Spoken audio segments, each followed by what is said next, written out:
First of all,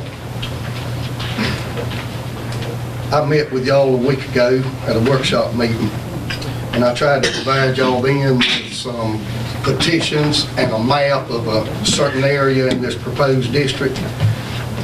Me and Ms. Powell discussed a piece of property that I did not realize was there, and I drew me a map using the proposed historic district map as my guide. There was a piece of property that was brought to my attention, and I've got a new map. I gave all y'all one in a package I gave Doug last week, but I've been to the courthouse because Mr. Powell told me that I was an error on one section of this, and could I come forward and pass y'all out a new map? I know you're holding the one I gave you in your package. Is it different? They are different, and I'm going to point out the difference to you if you'll bear with me just a second. Mr. Chief, do you need one? Yes.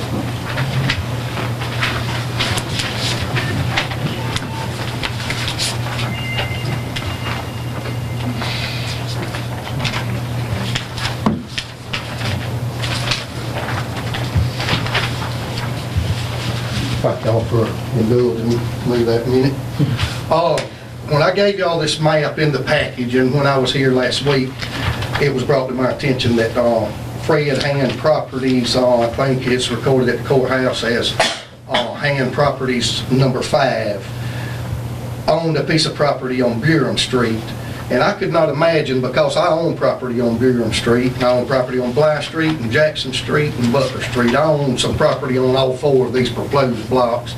And if I can, for the audience, I think all y'all know, the piece of properties in question with me is from Jackson Street south.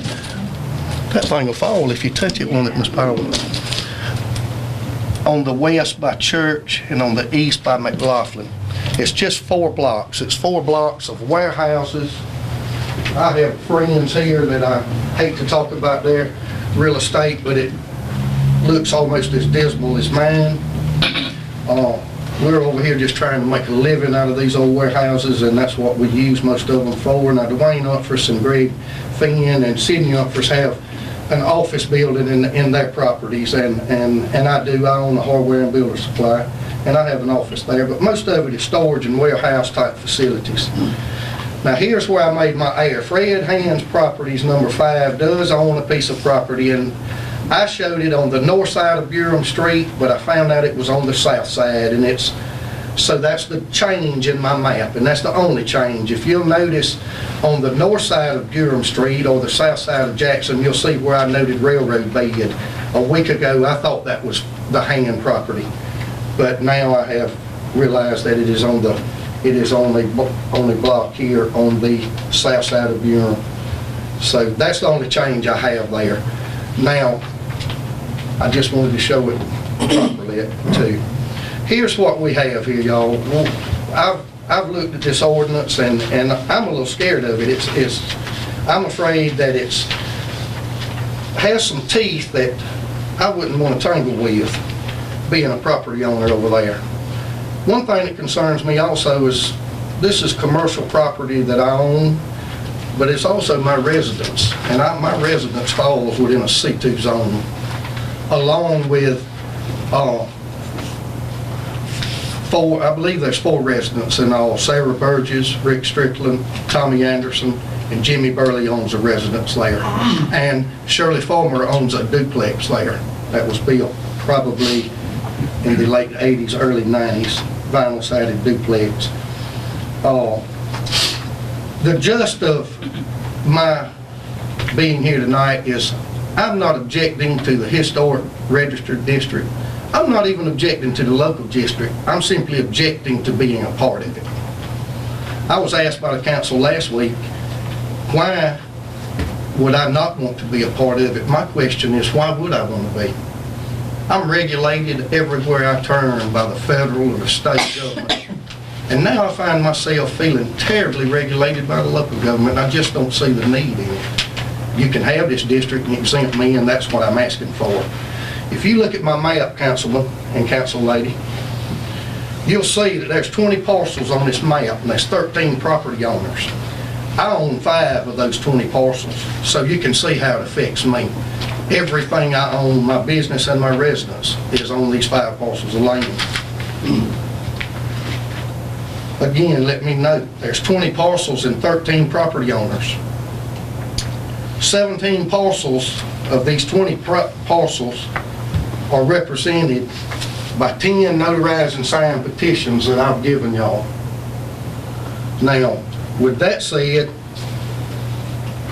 11 of these parcels of these 20, 11 parcels of the 20 is owned by 4 people, and we're all represented right here. I own 5, Evan Pollock owns 2, Dwayne Umphress owns 2, and Sidney Umphress owns 2. That's 4 property owners that own 11 parcels of these 20. Now, there's 6 other parcels, and I have 6 other petitions. So what I've got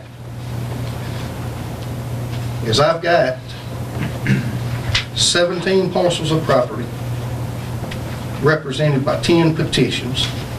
I also have a letter here from Shirley Fulmer. And you know, it's so hard to live in Pelham sometimes when things like this happen. We're all friends, we're all neighbors. In a lot of respects, a lot of us are family. So sometimes it's hard to disagree. But Shirley Fulmer, I talked to her about this, and you know, we all know Shirley. She's a very nice, quiet, likable lady. And she said, Rick, I don't really want to sign your petition, but I don't really see any sense in my vinyl-sided duplex next door to a filling station being in a historic district. So I'm not going to sign your petition, but you have my permission to say that I'm totally indifferent about being in this district and in this 4-block area. I don't think she's at all, and I know she's not opposed to the district. I talked to her the second time, and she referred me to her son, Gary Allen, who's an attorney in town, and Gary's response was, Rick, my gut feeling is to sign your petition, but do you have a copy of the ordinance? I've never read it. So I immediately took him one. This happened last Friday morning. He read the ordinance, and he told me he'd get back in touch with me, and after lunch he did. He told me, he said, Rick, I feel your pain, and I understand what you're asking for. But my mother is friends with a lot of these people that may be on the commission and people in town that may be for this. So what we're going to do is, we're not going to sign your petition, but we're going to give you permission to write a letter stating that I am not opposed. I am not opposed to this district, but I am not against being exempt from it. And that's basically what she gave me permission to say to her. So what I have got now is 18 parcels owned by 10 petitioners and 1 that is indifferent. So now I've got 18 parcels included in my petition. You'll see on your map, council people, that I left Shirley Fulmer unshaded because she didn't sign a petition. And there's a piece of property right beside me that's nothing but a vacant lot. One of my old buildings that's about to rot and fall down, and that's the case with 4 other buildings in this Spence piece of property that Ms. Powell refers to. If we, the property owners, had not propped these things up the last 5 or 10 years, they'd be on the ground today. 2 minutes, Rick. Okay. So here's what I'm saying. There's a, and this is marked number 13, and I've got an asterisk by it, y'all, because I don't know who owns this property. I could not find out who owns it. I think it's in the estate of Irma Ingram, but I can't prove that, and I don't know that. I've got a document, because I own property beside it, that when my title search done says that it is supposed that it is the property of Miss Ingram. And then you'll see Fred Hand Properties number 5, not shaded in. I have not contacted this person either. So only 2 people out of 13 property owners have not been contacted, and I have 10 petitions and 1 letter of regret. All I'm asking y'all is to look at me and know, y'all all know me, that I wouldn't be here doing this with any animosity in my heart. I simply have a feeling that I'd like to be exempt from that, and that's what I'm asking y'all to do for me.